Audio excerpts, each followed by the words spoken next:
আসসালামু আলাইকুম। তোমরা যারা এসএসসি শিক্ষার্থী রয়েছে তোমাদের জন্য আজকে যশোর বোর্ড 2023 এর যে সিকিউ কোশ্চেনটা এসেছিল, আমরা যশোর বোর্ড 2023 এর সিকিউটা সমাধান করব। তো তার আগে তোমরা একটু আমাদের যে কোশ্চেনটা, এই কোশ্চেনটা একটু দেখো। স্ক্রিনের দিকে যদি তোমরা একটু খেয়াল করো তাহলে দেখো যে 20 কেজি ও 30 কেজি ভর বিশিষ্ট দুইটি বস্তু এ ও বি পরস্পর হতে 10 মিটার দূরত্বে স্থির অবস্থায় রয়েছে।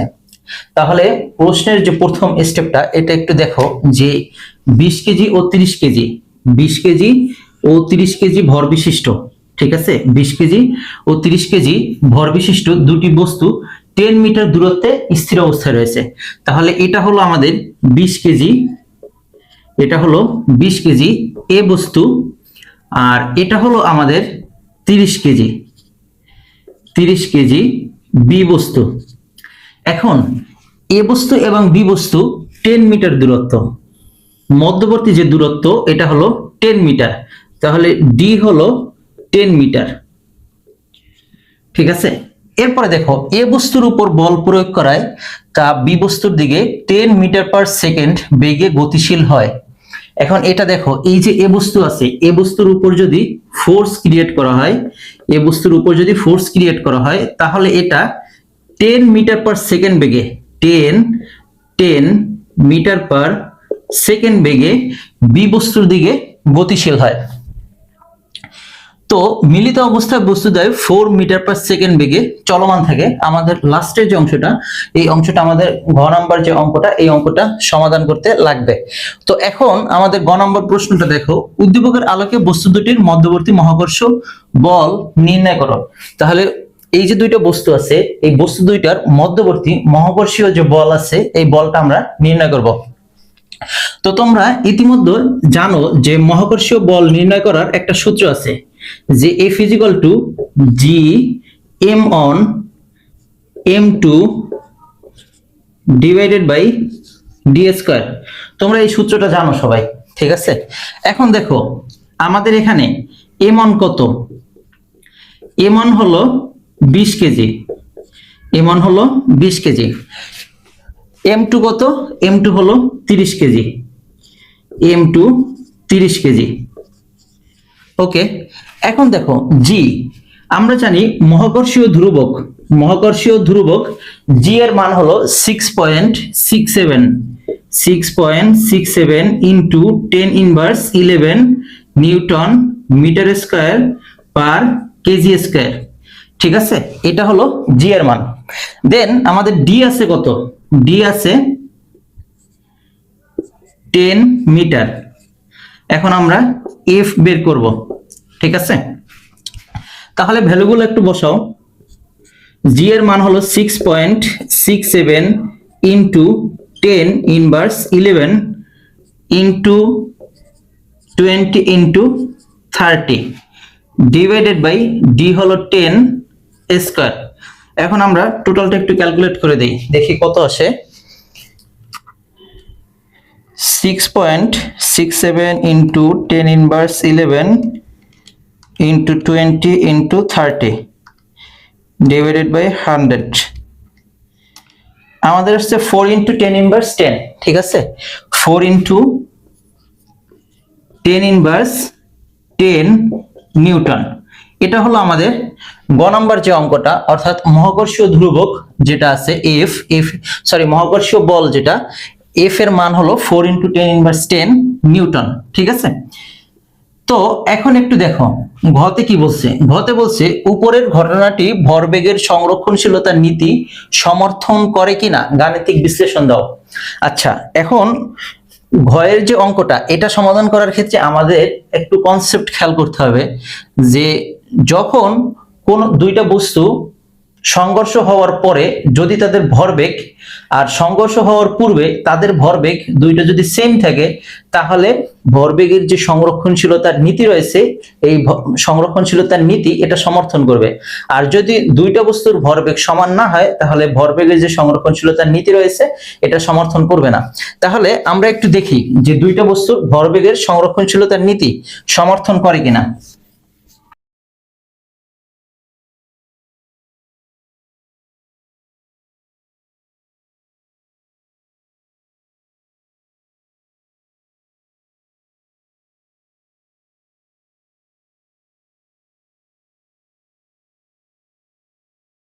তো এখন একটু ঘ নাম্বারটা দেখো যে উপরের ঘটনাটি ভরবেগের সংরক্ষণশীলতার নীতি সমর্থন করে কিনা।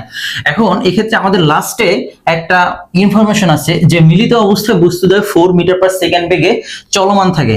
তাহলে যখন এ এবং বি, ঠিক আছে, এ এবং বি দুইটা বস্তু যখন মিলিত হয়ে যায় তখন মিলিত অবস্থায় এদের বেগ হলো 4 মিটার পার সেকেন্ড। ঠিক আছে, 4 মিটার পার সেকেন্ড। এখন ভরবেগ বের করার আমরা একটা সূত্র জানি, ভরবেগ বের করার একটা সূত্র জানি যে m1 u1 plus m2 u2, এই সূত্রটা আমরা সবাই জানি। ঠিক আছে, এখন এই সূত্র দিয়ে আমাদের কি করতে হবে, সংঘর্ষের পূর্বে বস্তু দুটির ভরবেগ বের করতে হবে। তাহলে আমরা একটু বের করি যে সংঘর্ষের পূর্বে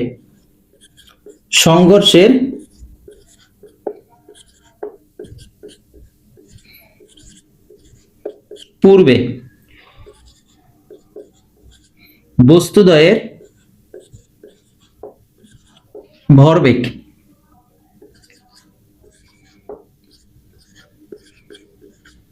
ভরবেগ m1 u1 plus m2 u2। ঠিক আছে, এটা হলো আমাদের ফর্মুলা। এখন আসো আমাদের m1 হলো 20 কেজি, তারপর m2 কত, m2 হলো 30 কেজি।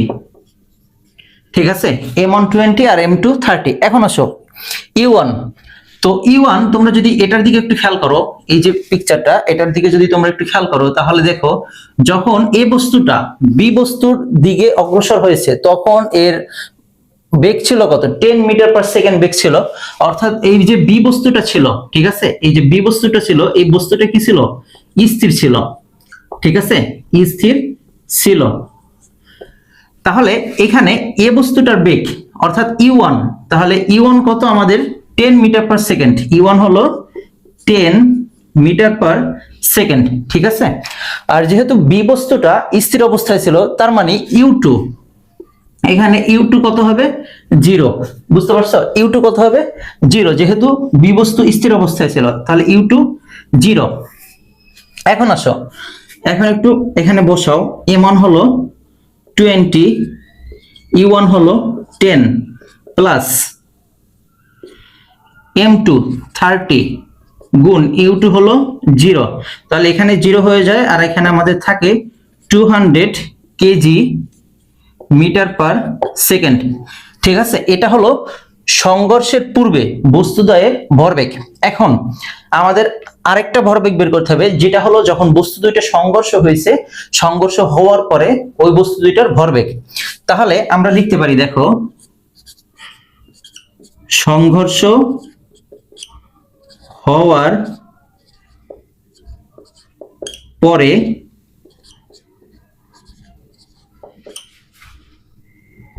ভরবেগ। তো এক্ষেত্রে আমাদের দেখো সংঘর্ষ হওয়ার পরে ভরবেগ m1 plus m2 into V. আমরা জানি এই যে ভি সম্মিলিত অবস্থায় সম্মিলিত বস্তুদ্বয়ের ভি কত, 4 মিটার পার সেকেন্ড। অর্থাৎ ভি কি আমাদের একটা, যেহেতু বস্তুদ্বয়টা কি একত্রিত হয়ে গেছে, সংঘর্ষ হয়েছে, একত্রিত হয়ে গেছে, তো এই ক্ষেত্রে আমাদের ভর কি, বেগ কি 4 মিটার পার সেকেন্ড। আর এখানে m1 প্লাস m2, তাহলে m1 প্লাস m2 এর ভ্যালু বসাও, 20 প্লাস কি 30 গুণ 4, তাহলে এখানে আমাদের আসে 200 কেজি মিটার পার সেকেন্ড।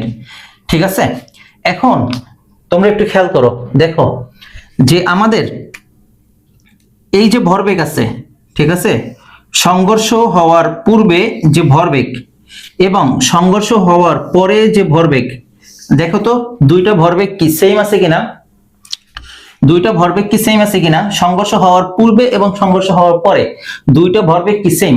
তাহলে আমরা শর্ত অনুযায়ী জানি যে যখন দুইটা বস্তুর ভরবেগ সমান হবে সংঘর্ষ হওয়ার পূর্বে এবং সংঘর্ষ হওয়ার পরে, তাহলে উক্ত ঘটনাটি কি ভরবেগের সংরক্ষণশীলতার নীতি সমর্থন করবে।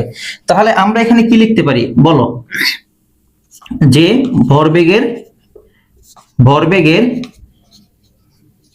সংরক্ষণশীলতার